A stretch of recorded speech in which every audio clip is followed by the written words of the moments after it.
ओम श्री परमात्मने नमः। अथ प्रथमोऽध्यायः। अर्जुन विषाद योगः। धृतराष्ट्र उवाच धर्मक्षेत्रे कुरुक्षेत्रे समवेतायुयुत्सवः मामकः पांडवाश्चैव किमकुर्वत संजय।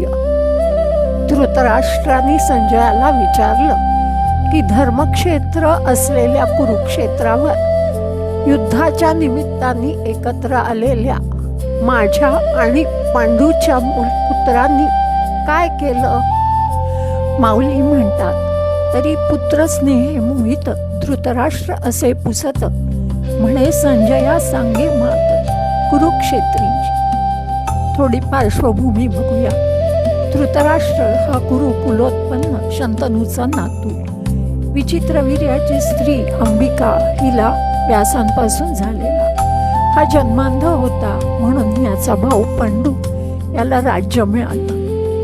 धृतराष्ट्राची स्त्री गांधारी, त्याला दुर्योधन आधी 100 पुत्र आणि 1 कन्या होती।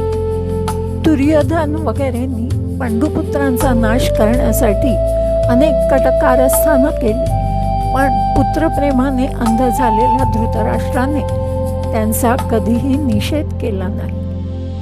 शेवटी कौरव पांडव लढाई झाली आणि या लढाईचे वृत्त धृतराष्ट्राला जागच्या जागीच कळावं म्हणून व्यासांनी संजयाला दिव्य दृष्टी देऊन त्याच्याकडे या युद्धाचा वृत्तांत धृतराष्ट्राला सांगण्याची कामगिरी सोपवली।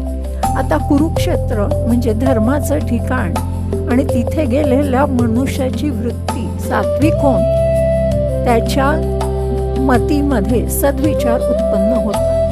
अशा ठिकाणी पुण्यभूमीवर गेल्यावर युद्ध करणं योग्य नाही, तर पांडवांचं राज्य परत करावं असा विचार मनात येऊन आपल्या पुत्रांच्या मतीत पालट झाला की काय अशी शंका त्या पुत्रस्नेहाने मोहित झालेल्या धृतराष्ट्राच्या मनात आली।